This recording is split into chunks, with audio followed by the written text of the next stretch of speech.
দেখুন শিশু এরকম নয় যে যারা ট্রেনিং করে গেছেন আমি তাদেরকেই হেল্প করবো, এরকম নয়। প্রচুর লোকই, কদিন আগে আমরা ঝাড়গ্রাম গেছিলাম, ঝাড়গ্রামে আমরা একটা ফ্রি ট্রেনিং অর্গানাইজ করেছিলাম। এটা রীতিমতো আমাদের কিছু টপ নিউজ পেপারও সেটা হাইলাইটস হয়েছিল। ঠিক।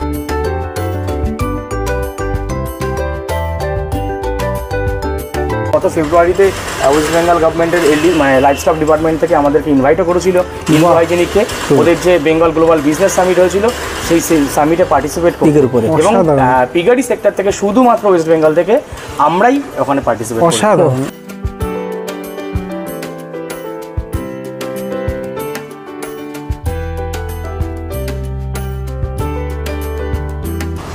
আপনি তো ডিসেম্বরে শুরু করেছেন? হ্যাঁ, ডিসেম্বরের 5 তারিখ। হোলি এই কিছুদিন হলো গেল, এই 4 মাসের মধ্যে আপনার 100 কেজি এলো কি করে?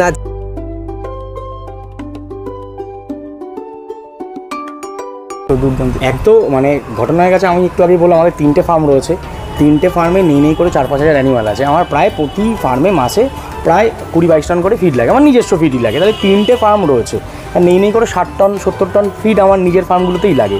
তো এই একটা উদ্দেশ্য ছিল যখন আমি বানালাম। আজকে যদি আমি যখন ফিডটা আসছে, ধরুন আজকে ফিড আসলো দাদার কাছে, দাদা আমাকে একটা কমপ্লেন বললো, দাদা আমি এই ফিডটা খাওয়ালাম, সঙ্গে সঙ্গে অ্যানিমালে লুজ মোশন হচ্ছে বা কোনো একটা প্রবলেম হচ্ছে, আমি জানতে পারবো যে আমার অ্যানিমালগুলোর সঙ্গে হচ্ছে কিনা। যদি হয় সেটা আমাদের কী করবো, আমরা সঙ্গে সঙ্গে আবার গাড়ি পাঠিয়ে ফিডগুলোকে তুলে নেব। বাকি বাজারে যে এত কোম্পানি রয়েছে তাদের কাছে কিন্তু এই অপশানটা নেই। এটা কেউ করবে কি? আপনি কোনো একটা এবিসিজি কোম্পানি থেকে একটা ফিড নিয়ে এলেন, সেই ফিড খেয়ে আপনার পিগের কোনো রকম পার্শ্ব প্রতিক্রিয়া হচ্ছে, কোনো রকম সমস্যা হচ্ছে, সেই কোম্পানি বা সেই ডিলার কি আপনার ওই ফিডটা তুলে নিয়ে আসবে? আসবে না। সেই সুবিধা রয়েছে। এবার ভিডিও দেখে নেওয়া যে কোনো সিদ্ধান্ত একান্তই আপনার ব্যক্তিগত সিদ্ধান্ত। ভিডিওর মালিক আপনাকে কোনো রকম সিদ্ধান্ত নিতে বাধ্য করছে না। দাদা নমস্কার। নমস্কার দাদা, নমস্কার। কেমন আছেন দাদা? একদম ভালো আছি, আপনি কেমন আছেন? আমিও ভালো আছি দাদা। খুব ভালো লাগছে যে আপনার ফার্মে একটা ভিডিও করার সুযোগ হলো। না ঠিক আছে, করুন না, সবার প্রচার প্রসারের জন্য যারা জানে না তারাও জানুক, আমাদের এই প্রচেষ্টা সবার মাঝে ছড়িয়ে যাক। দাদা একটু ছোট করে আপনার নাম, পরিচয়, ঠিকানা।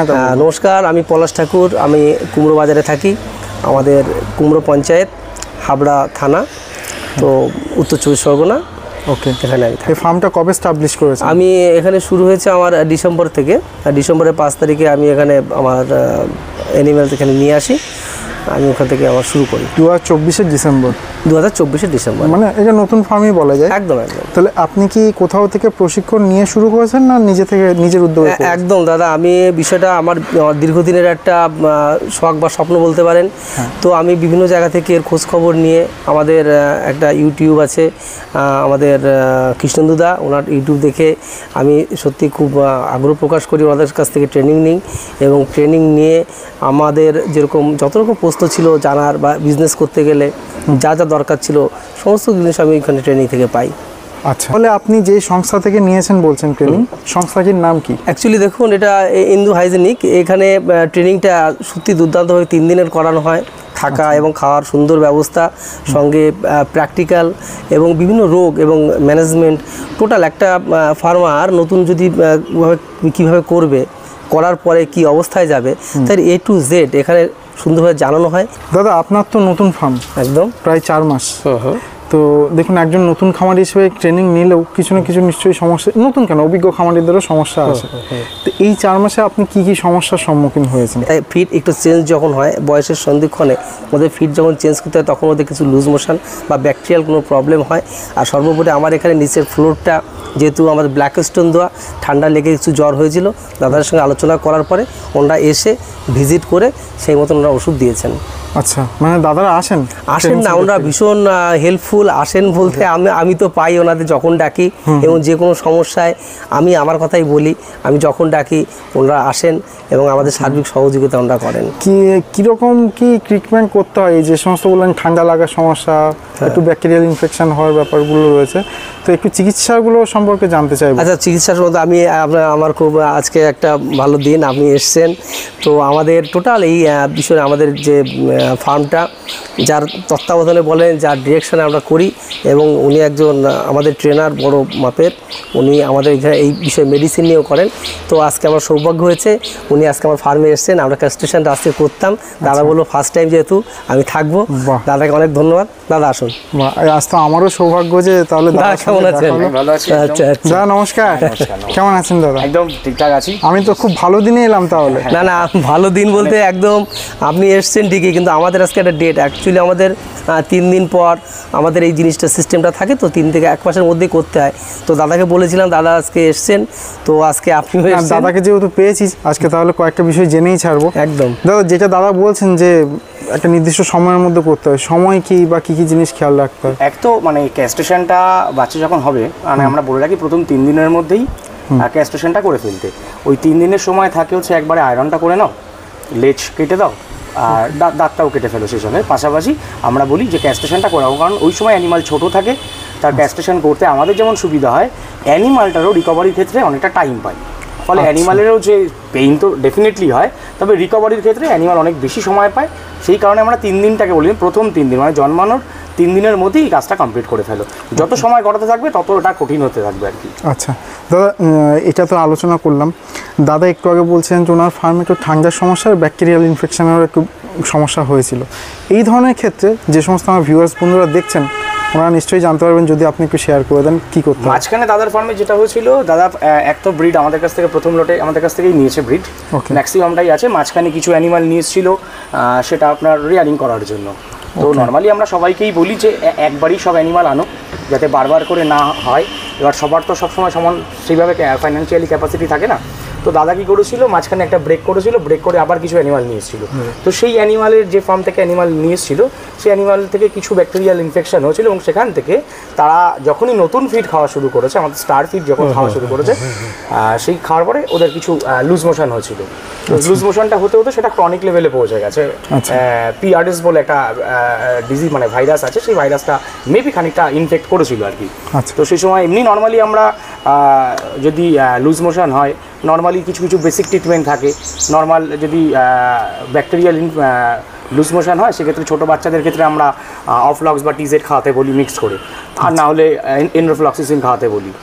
তো এক্ষেত্রে কী হয়ে গেছে, এটা আরও অনেক লেভেলে চলে গেছে। লাস্টে এটাকে সারানোর জন্য আমাদেরকে সালফাডাইন ইউজ করতে হয়েছে। সালফাডাইন অ্যাকচুয়ালি একেবারে লাস্ট পর্যায়ে আমরা নর্মালি ইউজ করি। তো সালফাডাইন ইউজ করার পরেই অ্যানিমাল সুস্থ হয়েছে এবং অনেকটা রিকভারি এবং আগের মতন খাওয়া দাওয়া শুরু করেছে। খাওয়া ছেড়ে দিয়েছিল মাঝে, এখন মোটামুটি। এবার অ্যানিমাল সুস্থ কি অসুস্থ রয়েছে এটা বোঝার একদম বেসিক ক্রাইটেরিয়া হচ্ছে অ্যানিমাল খাচ্ছে না। একদম যখনই আমি খাবার দেবো, এই সময় আমার নজরটা থাকবে যে সব অ্যানিমাল সেমভাবে খাচ্ছে কিনা। এর মধ্যে যদি কোনো একটা অ্যানিমাল চুপচাপ বসে আছে, কোনায় দাঁড়িয়ে রয়েছে, খাচ্ছে না, তখনই আমার বুঝতে হবে যে অ্যানিমালের কিছু না কিছু সমস্যা আছে। একদম। তো ফার্স্ট আমার যে ডিরেকশনটা দেওয়া থাকে যে তোমরা আগে টেম্পারেচার চেক করো। এই টেম্পারেচার দেখো 102 যদি নর্মাল টেম্পারেচার, এর কম হলে অ্যানিমালের অসুস্থতা থাকতে পারে, বাড়লে পরেও থাকতে পারে। তো এটা দেখার পরে আর যদি কিছু বেসিক বাহ্যিক যদি কোনো সমস্যা দেখতে পাই, হয়তো পায়ে কোথাও ব্যথা হচ্ছে, খুঁড়িয়ে খুঁড়িয়ে হাঁটছে, কোথাও কেটে গেছে, কোথাও ফুলে গেছে, এগুলো তো বেসিক আমরা নিজেরাই দেখতে পাই। তো সেটা দেখে যখন আমাকে জানায়, তো আমি সেই হিসেব করে আমি তাদেরকে বলি এই ওষুধ দাও এই ডোজে। দাদা আপনার কোম্পানির একটা ফিডও এসছে, ফিডটার কি প্রয়োজনীয়তা ছিল? মার্কেটে তো অলরেডি এক্সিস্টিং বেশ কিছু কোম্পানিজ রয়েছে। একদম একদম। এটা কেন? এটা এক তো দেখুন, আমি প্রথম থেকেই যখন ফার্ম স্টার্ট করেছি, তখন একটাই মাথায় ছিল, আমি হোটেল ওয়েস্টে কোনোদিন খাওয়াবো না। ঠিক আছে, তো আমি কি করলাম, বেসিক তখন যেটা জানতাম, ওই খুদ কুড়ো হাবি জাবি এসব করে করে খাওয়ানোর চেষ্টা করেছিলাম। দেখলাম অ্যানিমালের কোনো গ্রোথ নেই। তারপর আমার সাথে একটি সায়েন্টিস্টের, অ্যাকচুয়ালি আমার দাদার সাথে যোগাযোগ হয়, সেখান থেকে আমরা ঠিক করি যে আমরা ফিড বানাবো। একদম প্রপার ডায়েট ফিড যদি না হয়, আমি প্রচুর জার্নাল থেকে দেখেছি, প্রপার ডায়েট ফিড যদি না পাই অ্যানিমাল, তাহলে যে এক্সপেকটেশন নিয়ে আমরা এই বিজনেসটা আসছি করতে, কোথাও না কোথাও সেটা হ্যাম্পার হবে, এবং সেটা অনেক বড় রকমভাবে হ্যাম্পার হবে। সো সেই উদ্দেশ্যে গিয়ে আমরা কী করলাম, ফিডটা বানানো শুরু করলাম। এবার আমাদের ফিডটা খাওয়ানোর পরে যারা আমাদের কাছ থেকে ট্রেনিং নিতে আসলো, তারা দেখে বললো যে এই ফিড আমাদেরও চাই। তো সেই করতে গিয়ে ব্যাপারটাকে যাতে এরাও ইজিলি পাই, একটু আগে আমি আপনাকে বললাম যে আমরা যা যা ফেস করেছি, যাতে বাকিদের আর ফেস না করতে হয়, সেই কারণে আমরা ফিডটা বানানোর প্ল্যান শুরু করলাম। এবার আস্তে আস্তে আস্তে আস্তে করে ফিডটা বানালাম। এবং শুধু ফিড নয়, মানে এই আমাদের ইন্দো হাইজেনিক, যার স্টার, আমাদের ফিডের নাম হচ্ছে স্টার ফিড, এর মূল কোম্পানি হচ্ছে ইন্দো হাইজেনিক। তো ইন্দো হাইজেনিকের একটাই উদ্দেশ্য যে এই সেক্টরটাকে পুরোপুরি মানে অর্গানাইজ করা, তার জন্য যা যা সাপোর্ট দিতে হবে সব রকম সাপোর্ট দেওয়ার জন্য আমরা তৈরি রয়েছি। দেখুন, আপনি ভাবুন, আমাদের বাজারে প্রচুর ফিড কোম্পানি আছে যারা ক্যাটেল ফিড বানান। সেই ক্যাটেল ফিড বানাতে বানাতে তারা কী করলো, পিগ ফিডে শিফট হয়ে গেছে, অথচ তাদের নিজস্ব কোনো পিগ ফার্ম নেই। একদম তাই ক্যাটেল ফিড তৈরি করছিলেন, সেখান থেকে চলে এলেন পিগ ফিডে, কিন্তু নিজে কোনোদিন পিগ ফার্মিং করেননি। না, একদমই না। পিগের কি প্রয়োজন সেটা কোনোদিন হাতে কলমে উনি বোঝেননি, জয়দার সঙ্গে কথা বলেছে, তৈরি করে। জয়দাকে এই করে আমি একটা দাদা যেটা মিস করে গেছে, বিষয়টা হচ্ছে আমাদের যে ফিডটা তৈরি হয় এই ফিডটা হচ্ছে ভেজিটেরিয়ান।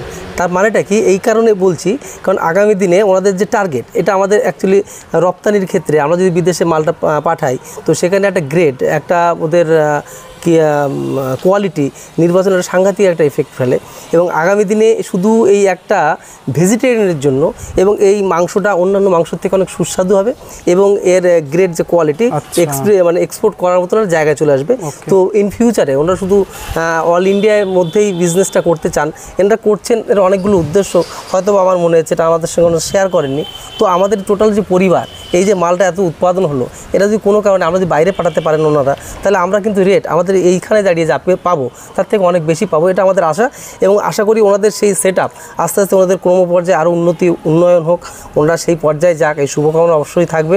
এবং ওনাদের টার্গেট যদি এরকম সত্যি হয় তাহলে আমরা লাভবান হবো।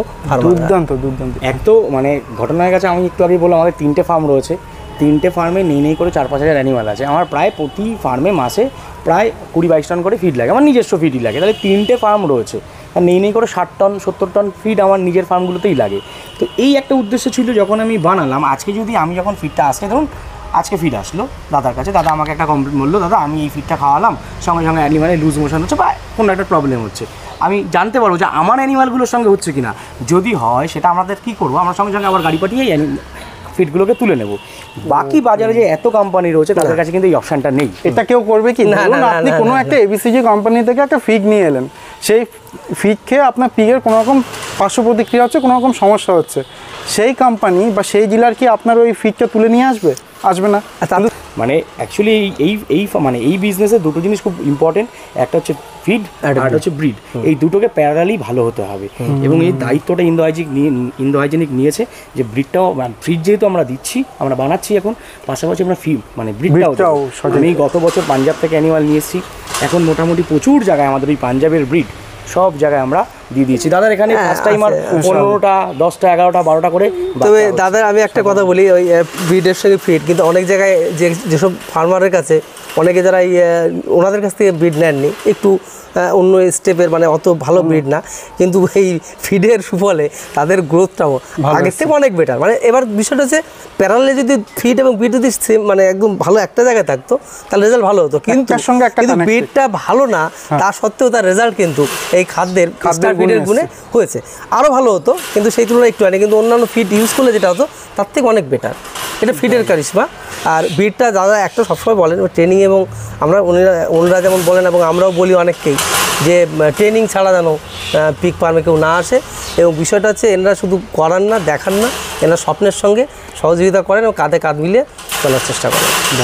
লাস্ট একটা কথা তোমার দ্বারা আমি এই মেসেজটা দিতে চাইছি, আগামী দিনে যারাই পিগ ফার্ম করবে, সেটা ইন্ডিয়াতে ওয়েস্ট বেঙ্গলে হোক বা যেখানেই হোক, ইন্দো হাইজেনিক প্রতিটা ফার্মারের পাশেই থাকবে, ঠিক আজকে যেমন আছে।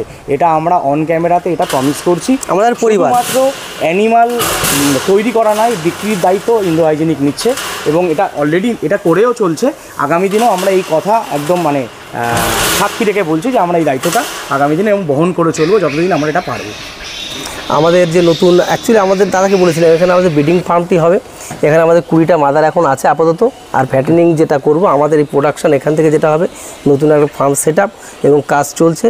আশা করি আপনি ওখানে আসবেন, আমাদের আগামী 1 মাসের মধ্যে আবার হয়তো বা দেখা হবে আমাদের নিউ সেট আপে আসবেন। এবং এই টোটালটাই আবার কীভাবে কী স্ট্রাকচার থেকে শুরু করে আমাদের ঘর মডিফিকেশন যেটা করার দরকার হয়, দাদারা সেটা পুরো গাইড করছে। আচ্ছা, আপনাকে অনেক ধন্যবাদ, আমাকে অনেক সময় দিলেন। আমার দর্শক বন্ধুরা নিশ্চয়ই অনেক কিছু জানতেও শিখতে পেরেছে, এবং আমি শিওর যে দাদা আপনার কাছে কিন্তু বেশ অনেকগুলো কল আসবে, একটু রিকোয়েস্ট সবাই কল একটু অ্যাটেন্ড করার জন্য, হেল্পফুল। এবং দেখুন শিশু এরকম নয় যে যারা ট্রেনিং করে গেছেন আমি তাদেরকেই হেল্প করবো, এরকম নয়। প্রচুর লোকই, কদিন আগে আমরা ঝাড়গ্রাম গেছিলাম, ঝাড়গ্রামে আমরা একটা ফ্রি ট্রেনিং অর্গানাইজ করেছিলাম। এটা রীতিমতো আমাদের কিছু টপ নিউজ পেপারও সেটা হাইলাইটস হয়েছিল। ঠিক। তো এমন নয় যে যারা ট্রেনিং করছেন তাদেরকে আমরা হেল্প করব, আমরা চেষ্টাই করি যারাই এটাতে এগিয়ে আসছে সেক্টর 5 একটা মিটিংয়ে গেছিল, ওটা একটু এটা বলে আমরা চেষ্টা করব আগামী দিনে সকলেরই পাশে থাকার, যাতে সবাই, যেহেতু অর্গানাইজ রয়েছে সেক্টরটা, এই সেক্টরটাকে পুরোপুরি অর্গানাইজ করতে চাইছি। এবং সবচেয়ে মজার ব্যাপার হচ্ছে এই গত ফেব্রুয়ারিতে ওয়েস্ট বেঙ্গল গভর্নমেন্টের মানে লাইভস্টক ডিপার্টমেন্ট থেকে আমাদেরকে ইনভাইটও করেছিল ইন্ডো হাইজেনিককে, ওদের যে বেঙ্গল গ্লোবাল বিজনেস সামিট হয়েছিল সেই সামিটে পার্টিসিপেট পিগের উপরে। এবং পিগারি সেক্টর থেকে শুধুমাত্র ওয়েস্ট বেঙ্গল থেকে আমরাই ওখানে পার্টিসিপেট করি। অসাধারণ অসাধারণ যে গভর্নমেন্ট আপনাকে রেকগনাইজ করছে। একদম, একদম, একদম। ইয়ং এন্টারপ্রেনিয়র যে কিন্তু হয়তো আপনার বোধহয় কয়েকজন 3-4 জন রয়েছেন আমরা রয়েছি দাদা, যারা একটা মহৎ উদ্দেশ্য নিয়ে নেমেছিলেন, যারা এটাকে ব্যবসার আকারে না দেখে দেখেছিলেন যে মানে ইন্ডাস্ট্রিটাকে বড় করব, পিগ ফার্মিং ইন্ডাস্ট্রিটাকে বড় করব। আজকে সে যাতে গভর্নমেন্ট রেকগনাইজ করছে, গভর্নমেন্ট ইনভাইট করছে তোমরা আসো আমাদের এখানে পার্টিসিপেট করো এবং নতুনদের ইনফ্লুয়েন্স করো। অসাধারণ ব্যাপার। অনেক ধন্যবাদ দাদা, আপনারা আরও এগিয়ে যান, আরও লোকের পাশে থাকুন, সাহায্য করুন, এই কামনা করে ভিডিওটি আজকের মতো এখানে শেষ করছি। ধন্যবাদ সকল।